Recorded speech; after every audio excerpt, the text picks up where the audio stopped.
Hey guys, this is Mel, and I'm back to talk about Motherland Fort Salem 2 episodes. That is episode 303 titled Oh Elayne, which premiered Tuesday, July 5th, 2022 on Freeform, as well as episode 304 titled Happy Yule, which premiered Tuesday, July 12th, 2022 on Freeform. I'm recording, it's roughly 2 hours after 304 has aired, so technically I am recording on July 13th for me right now. So huge spoiler alert, if you haven't seen either of the two episodes, please go do so first and then come back and hear what I have to say about the two episodes. But other reminders are on screen, so please take a moment to remind yourselves of those. So sorry I didn't do a separate video for 303. I had another recording set to plan with a friend of mine, and that really took out my voice. And then I kind of needed to preserve what I did have for work. So I thought best to just combine the two, just so that the thoughts didn't go to waste for 303. So that's what today's video is all about. So because of that, I'm probably going to deal with the what happens, both 303 and then 304, and then I'll combine it when we get into the shocking favorites, peeves, and questions. I'll combine everything from the two episodes and kind of do side by sides for that. Just because of the fact that this is a heavily serialized show, it wouldn't make sense if I did both what happens like together. I'd have to go through one to the other. So that's the plan for today. So let's get started. So for 303, timeline I picked up on from what I remember by my notes is that it continues straight from 302 because it looks to be the possibly the morning after where 302 had ended, because they are still on the run from the marshals. They ended up getting with the first scene of the episode being the bellwether unit with Nicta and Scylla and Adil being trapped on the cliffside where they need to split up, with Nicta and Scylla leading the marshals away into the woods, while Adil, Abigail, and Tally use the salve, the star paste thing, to drop down off the cliffside so they can continue their search to find Khalid. At this point, Rael is still missing as well too. I don't know if the marshal is the people as a unit, or if the marshal is just the name of the main guy. I don't know quite yet, but they're kind of on the run from that. So with that, the three storylines I picked up mainly were either one, searching for Kalita, two, evading the marshal, or three, President Wade's next move. So roughly with the first storyline, with Search for Kalita, we have Adil trying to use the blood compass to try to track Kalita. We have Abigail asking Talia to use her sight to see into the future to a point where they find Kalita. This leads them to the roadhouse. When they go to the roadhouse, they find Kalita is there, but she's also with Alder, who approached their campsite asking for Kalita's help, since Alder is searching for a piece of the first song, which apparently the singer of the Roadhouse, Elayne, has within her stocks. It looks like Alder is growing weaker. She only knows that things are going worse with the mycelium, but she did not know that Rael was taken back into the mycelium. We see just before Alder disappears, Tally was able to locate the piece of the first song that Elayne had with her sight, being able to see those different working patterns. But before she is able to be victorious over the find, Alder goes missing. She, as well as Alder, or not Alder, Tally, Abigail, Kalita, and Adil are captured by the marshals and taken to this holding house. They show later on, though, that Elayne was found dead with her throat ripped out and all the bottles smashed around her. We'll talk about Elayne later in my questions, because I do have questions about her. Second storyline with evading the marshal. This is focused on Nicta and Scylla trying to evade the marshals through the woods, who are actually tracking them through their vocal pattern, their distinct vocal pattern. We have Scylla along the way trying to communicate with the mycelium to reach Rael, but Nicta keeps stopping her, which ended up with them fighting against each other, which led to the marshals capturing them because they were distracted by each other's fight. And the marshal took them to the holding house, which then reunited them with Tally, Abigail, Adil, and Kalita. Now with the third storyline all the way back in DC, with President Wade. So this is where we see Anna Costa and Isadora reporting to President Wade about Vice President Silver being behind Penelope's poisoning, with Albin Hurst helping along and being potential Camarilla. They also pointed out that Hurst was the one who had infected Penelope right at the TV interview session because they were able to pinpoint the point of infection for Penelope. From this, Wade decides that she wants to announce to the nation that she wants to move the broadcast she was supposed to have to renounce any support for Vice President Silver's bill against the witches. She wants to announce that, but Nicosia advises against it as that would put a target on her back by the Camarilla. Which leads to the last scene of the episode, which has a huge explosion at the White House, resulting in purple spores and President Wade being dead. Wasn't sure if M was caught in the blast, but Anacostia is definitely missing in that final sequence. It also saw one guard's rope being ripped out in the very same way that Elayne's throat was ripped out. Not sure if it's the same thing. We'll talk about it later, though. But also Sterling is missing as well too, which we'll talk about after. For character wise, we do see Pauline, who is kind of like a leader of the secession. She meets with President Wade about the secession council being close to locating the Bellwether unit. She had met with Vice President Silver beforehand. Sounds like they struck up a deal at that point, which is questionable. But we'll talk about that later. We also show Hearst returning from his secession encounter with the Bellwether unit to a very angry Kara Brandt, which then leads to Hearst undergoing his own surgery where he cuts into his own throat. It looks like he's trying to transplant the vocal cords from a witch to his own throat. I know in the promo I had mistaken this witch to be Rael on the table, but it just seemed to be some unfortunate witch that they got their hands on. So there's that for clarification. Tidbit wise, though, for this episode, Rael, Petra, and Vice President Silver are not shown in this episode, though they are mentioned throughout. So I thought that was very interesting there. So with that said, let's go into what happened in episode 304, which was tonight's episode for me. So timeline wise, I think it takes place shortly after the events of 303. I'm not particularly sure. I don't know if it would take place like the day after the explosion at the White House, or maybe it's been a few days since then. I'm not particularly sure how fast that would have been. Maybe it is the day after. Who knows? But the episode reminder, I guess you could say, is the Yule holiday. Actually, like a calendar moment that we could at least figure out what time of the year our characters are in. But the first scene is at the White House with Vice President Silver being sworn in as a new president, with Kara Brandt in the background being very pleased that now they have a Camarilla member in as the leader of the country, which is terrifying. So there's that. Storyline wise, though, for the episode, picked up on three big ones, being first one, celebration in the secession, second, Camarilla's victory party, and the third one is search for the first song. So with the celebration in the secession, Abigail, Tally, Scylla, Nicta, and Adil fail to escape the marshal, who is just preparing for the Yule holiday. So he lifts a few restrictions on them so that they can help him prepare for the holiday. Which leads to Petra arriving with the alive President Wade and M. Turns out that Isadora had created a golem replica of President Wade because they knew there would be an attack on her, and M was able to get that version of the president into position before the actual attack went off. So now the country thinks she's dead, but now she's meant to hide in the secession until the right moment. So that is, and then of course, during their stay there, she takes part in a lot of the Yule holiday celebration traditions that the unit participate with Marshall. I'm pretty sure the Marshall is the guy's name and not just like his unit, you know. So there's that.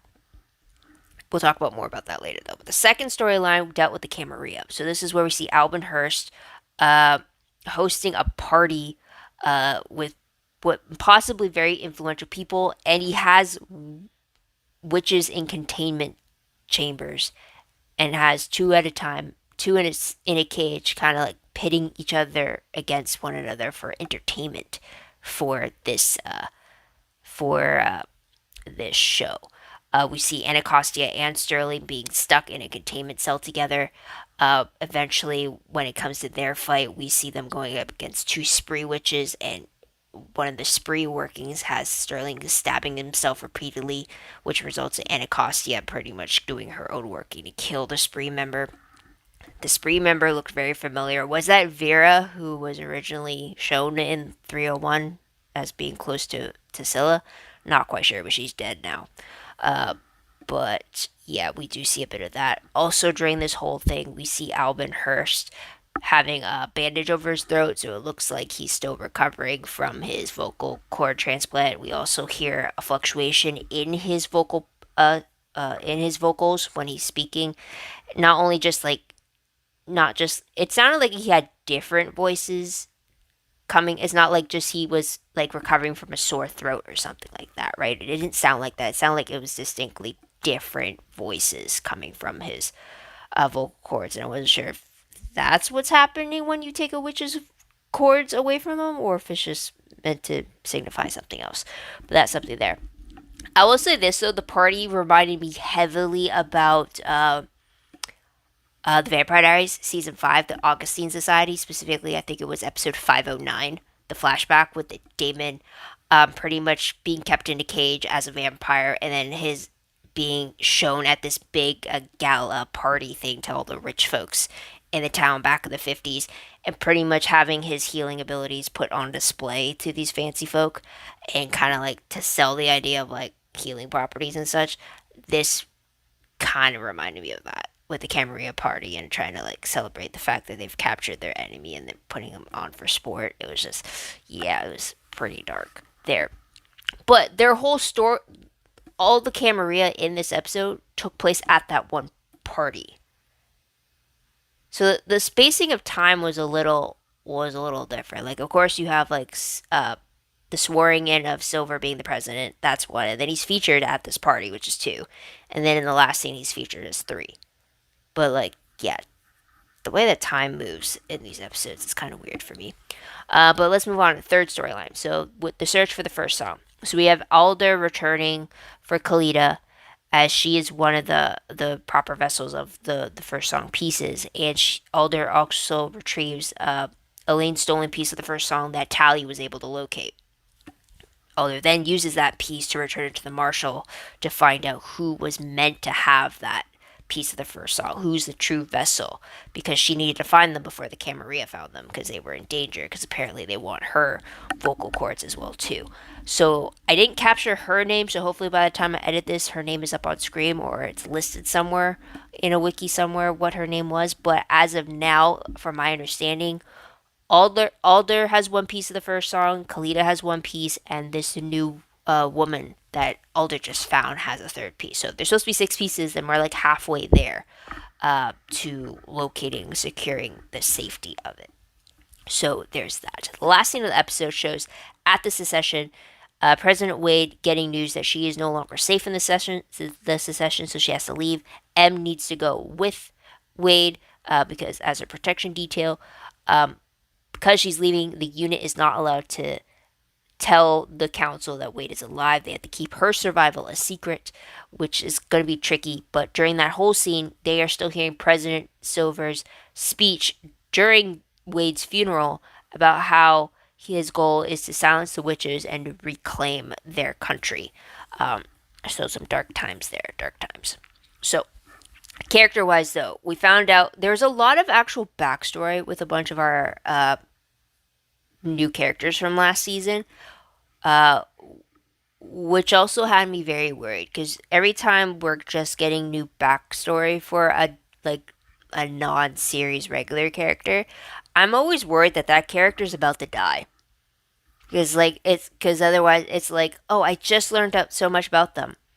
Are you now going to kill them because now you've given us that amount? So when we learned a lot of what I'm about to share right now, I was kind of worried that this is kind of where they're kind of going with it. So with Nicta Batam, we find out that her mom was a Dodger who left Nicta when she was a child, which resulted in Nicta having to stay with her grumpy grandmother. Apparently, she was told that if she sang the Yule song on the night of Yule, that it would lead her mom back home to her, or the gist of it. It was a very sweet moment between Nick and Scylla when she shared that. But it seemed to have an everlasting impression on Nick now, many years later. President Wade, we find out, has four grandchildren who are currently spending their first Yule holiday without her, and I guess that's also tough too because it's not just her being away on like business on a business trip, but it's them thinking she's dead. That's tricky there. Uh, Also, we found out from M through their talk with Tally that when they were first conscripted, is that the word, conscripted, for the military, they were split between whether or not to start basic training or weapons training. Eventually, with the guidance of Alder, they were able to make the correct decision, and it seems like they don't regret it, as they met many witches, great witches, on the path that they took, who see and accept them for who they are.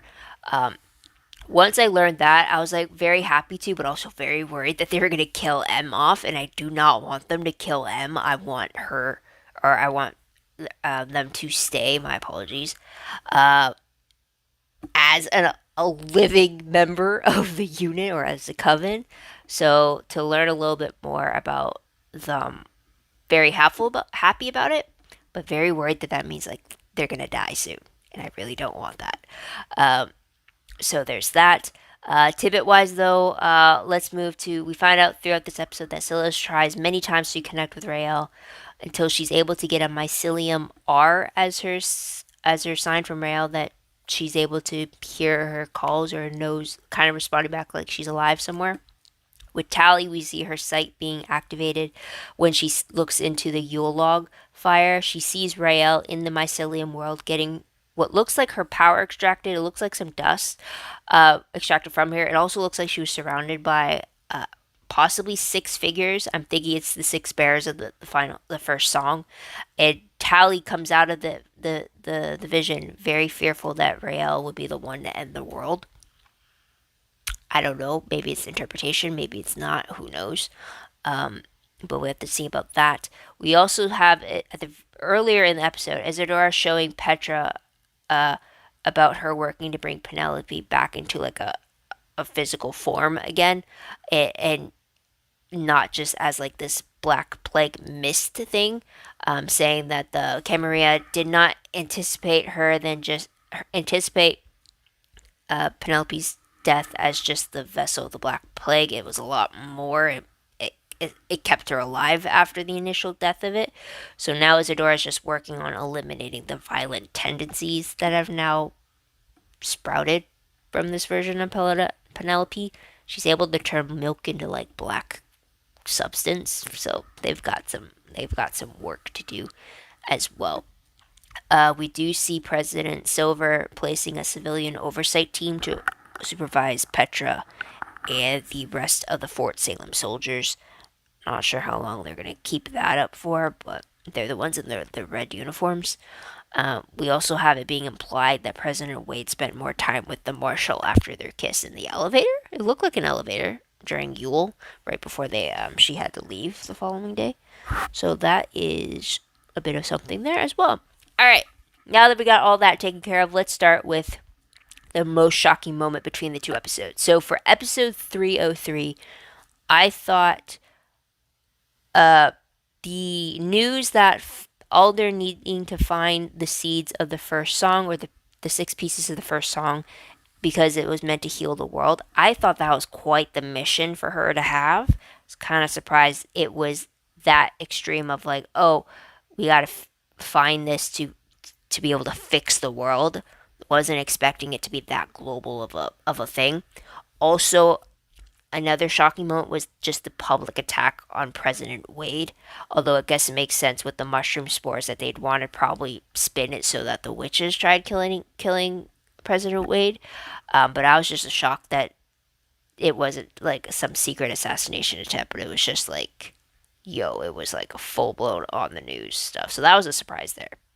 For 3 or 4, the shocking thing I think I found was I think Albin Hurst and Cara Brandt are siblings.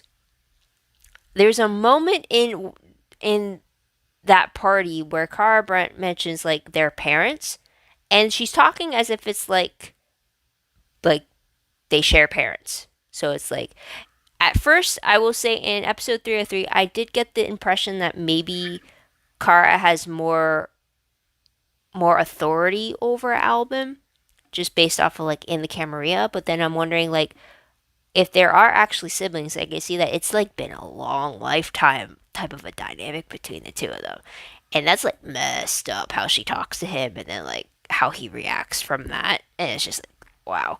So that was kind of shocking there, where it's like that level of revealed dynamic between them that I wasn't expecting that type of a connection between them. So that's something there.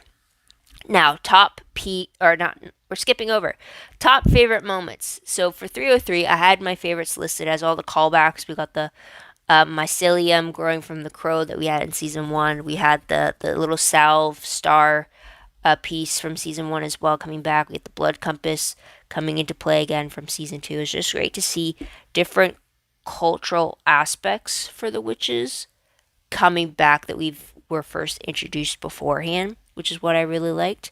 Another favorite I did have was the fact that we got some knowledge about the first song from Alder. I wish we learned a bit more, but it was great to know, or I guess through Tally, great to see how it looks, and then we did kind of see what using the first song did to people. Like when Elayne was singing it, it pretty much everyone in the bar was just pretty much drunk on the drunk on the song. They were like partying at Tally, Abigail, and Adele immediately started dancing.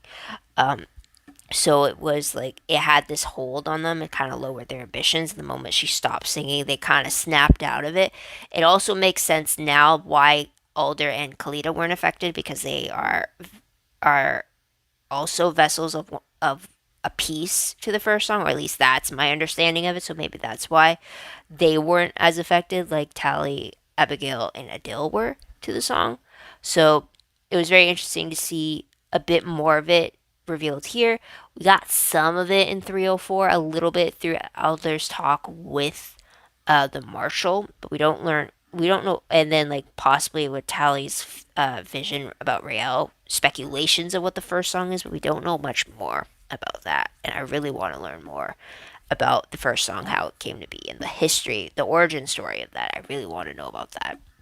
Now, a 304 favorite I did have was between Tally and Alder, specifically the hug. How Tally just really wants answers, wants something to go off of, kind of like she wants Alder to be that mentor again, to reform that connection as the very short-lived Biddy dynamic Biddy connection they had, and then to see that Alder wasn't able to give Tally that give her any answers, then to have Tally's reaction to that was just very heartbreaking, but very well done.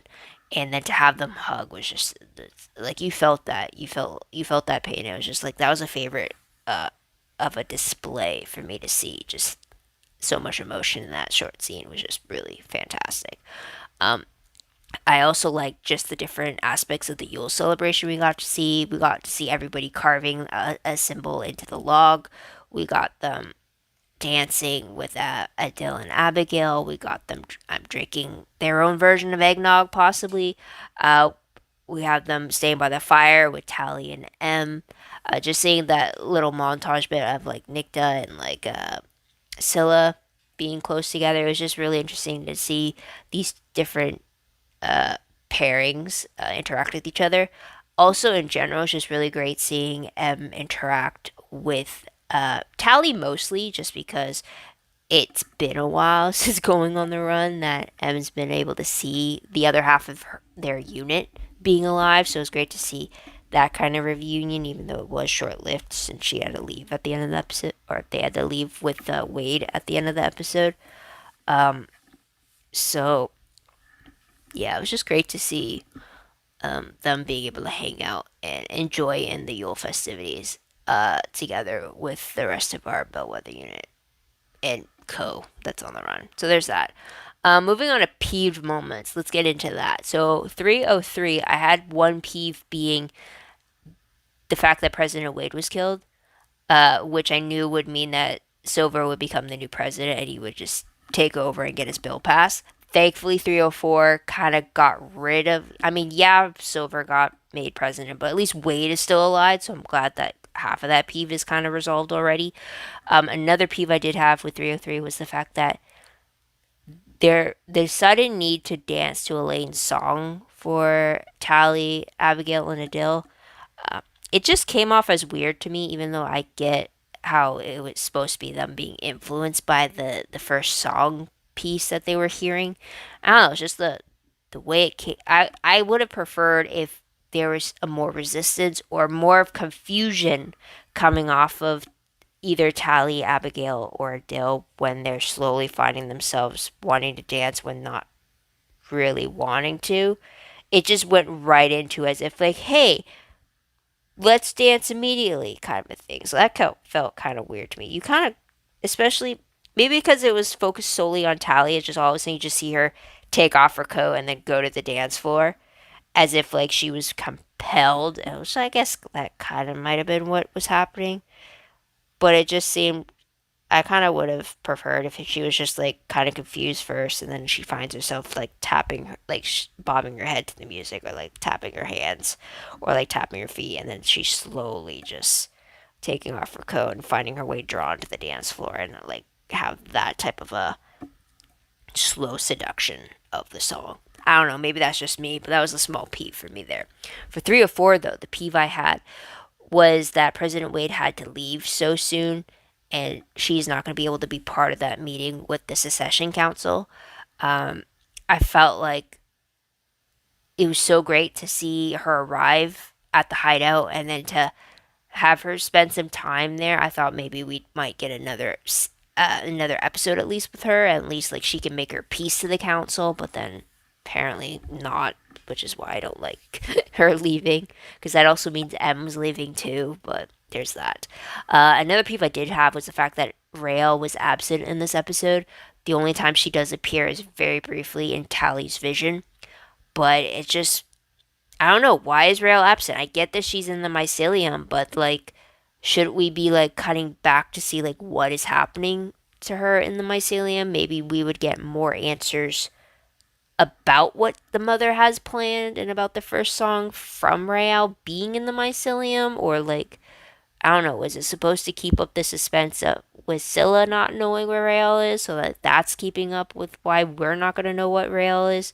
I don't know, it's just, that's a peeve. I feel like Raelle was really only in the first episode and then partly in the second episode, and we're already like two other episodes in and we still haven't caught up with her. It's like, where's Raelle? I'm worried.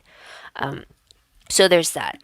But let's move on to questions. I did have a lot, but let's go through them to see. So from 303, I had the question of, is Kara Brandt the leader of the Camarilla and not Albin Hurst? Just based off of how she treats him, that's my impression. Also based off of their interaction in 304 and the possibility of them being siblings. I think she might be the head of the company that's kind of funding the Camarilla. But I always thought it was Hurst based off of like season 2, but I'm getting the impression that it's Kara. So do you think Kara is the true leader of the Camarilla? And then with the Camarilla, my question was, who killed Elayne? Like, who ripped out her throat like that? Was it the Camarilla, or was it the marshals after they apprehended the unit at the Roadhouse bar? Because it seemed, I don't know, if she stole something from the secession, then I could see maybe that would be punishment. But then the guard at the White House also had their throat ripped out. So, like, I'm wondering, it has to be Camarilla, right? And then it would make sense why they would rip out Elayne's throat, because if they're looking for people they thought were the vessels of the first song, then they would have possibly thought Elayne was one of them. But that was a question there. Um, I had the question of, did the Camarilla take Anacostia and Sterling as their hostage? That proved to be true in 304, so question answered. Another question I had was, if there are 6 pieces of the first song out in the world, do Kalita and Alder have a piece each, or is that the song, or is the first song the song we heard when they sang to each other back in an earlier episode when Kalita first arrived at Fort Salem. They had like this song show off kind of a thing. Um, because I'm wondering if that was the reason why neither of them were affected by Elayne singing. Yeah, I kind of touched upon it there. So I think that they both each have a piece of the song, and they're just not affected when another piece sings to it. Because then that might explain why during their like song face off the first time they met, I think it was season one, then that's why neither were affected when the other sang by it, possibly.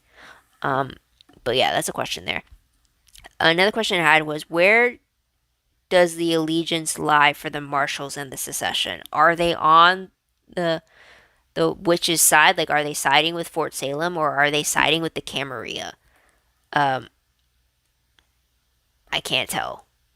I thought with the witches, if they're able to do their own workings, because that's what the Camarilla want to eliminate, but then they keep freely working with the Camarilla. So I'm like, I'm and actively searching for the Bellwether unit. So I'm like wondering what's going on here. Who do you side with? So there's that.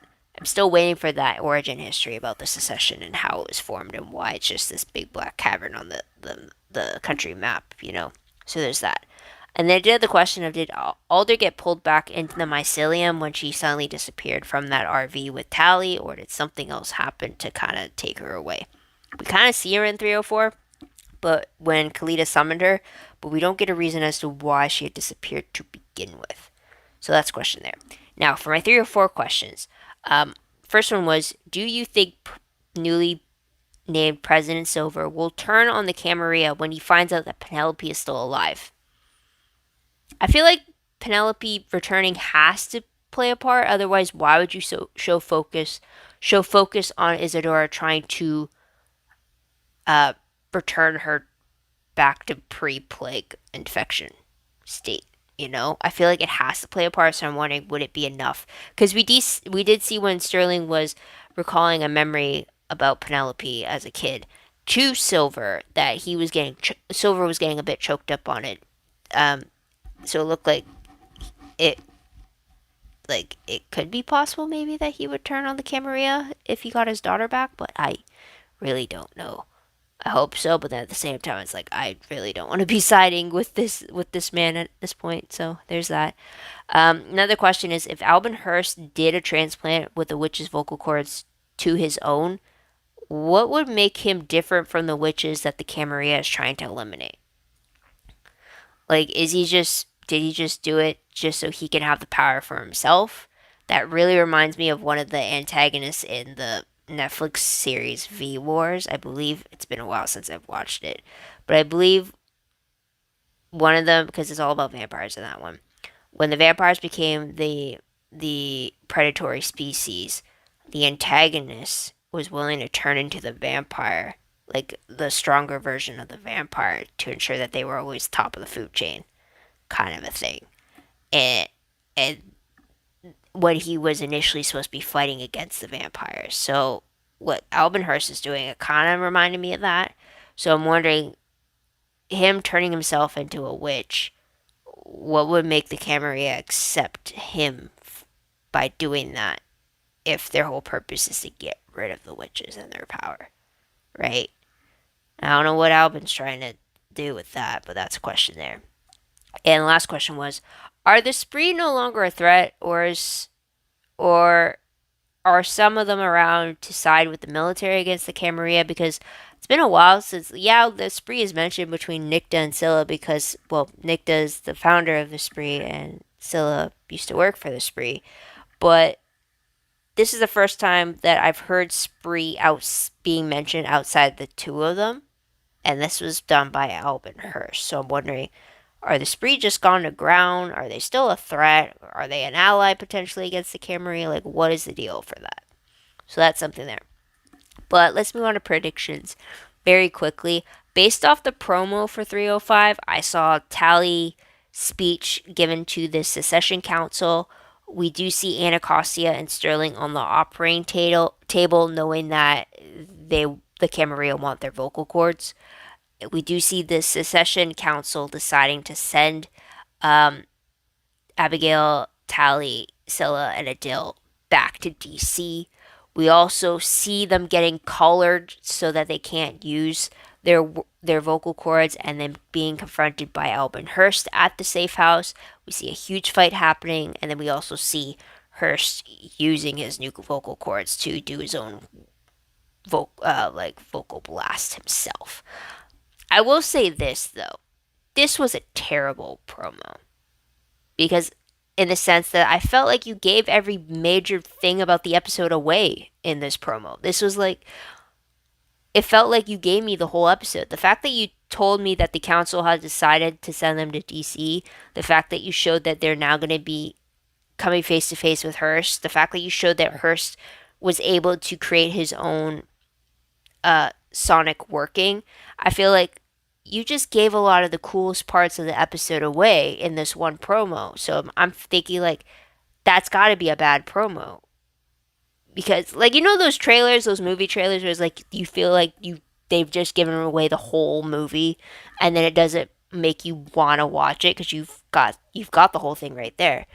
That's what I got after this promo. So I'm like very tempted to just not watch the promo anymore just because it gives so much away. So maybe that's what I'll do. I don't know. But based off the synopsis, though, for 305, it reads, The Council of the Great River convenes to hear the unit's testimony and decide whether to extradite them back to the U.S. And decide whether to extradite them back to the U.S. Oh, is the session not considered part of the U.S.? Anyways, Abigail attempts to convey the dangers of the Camaria's influence, and Tally ponders if the future is written in stone. Oh, that's another thing I forgot. I forgot to mention that Abigail and Adil actually talked about the possibility of uniting Earth and Sky through children. But at first they want to clear their names first. But they both now seem open to the idea. I forgot to mention that. So that's something there. But otherwise, I like that synopsis better than the promo. Synopsis still gives it an idea of like what is going to at least be touched upon. But at least from that, they don't tell me that the decision of them going to DC already, or that Hearst shows his new powers and the unit fights off against him. Maybe I'll stop watching the promo for Motherland Fort Salem if I want to avoid those major spoilers for myself. Maybe I'll do that. We'll see. But what do you guys think of the episodes? What do you guys like about them? What do you think will happen next? We got 6 episodes left. But let me know in the comments down below. Love to hear your thoughts, theories, and opinions about what the final 6 episodes could contain. Love to hear all that. Also, if you have any answers to the questions I posed, I'd love to hear those as well too. Also, don't forget to like this video, subscribe to my channel, and check out my other videos if you haven't done so already. If you want, check out my Tumblr page and or my WordPress account. Links for those are down below. I used to reblog a lot of stuff about the shows I watched. It's been a while since I've updated, but in case I do update those, I usually pick a day and I just do a massive upload, so I gotta pick a day in the future to do that. But if you want to check what I did post, you can always check that there. But otherwise, guys, that is going to be pretty much it. I can already feel my throat going. But thank you so much for tuning in. Thank you so much for your patience. I hope you come back next week to see what I have to say about the next episode. But until then, guys, this is Mel. Wish you a great day, great week, wherever you are. Please stay safe and have a good one. Bye for now.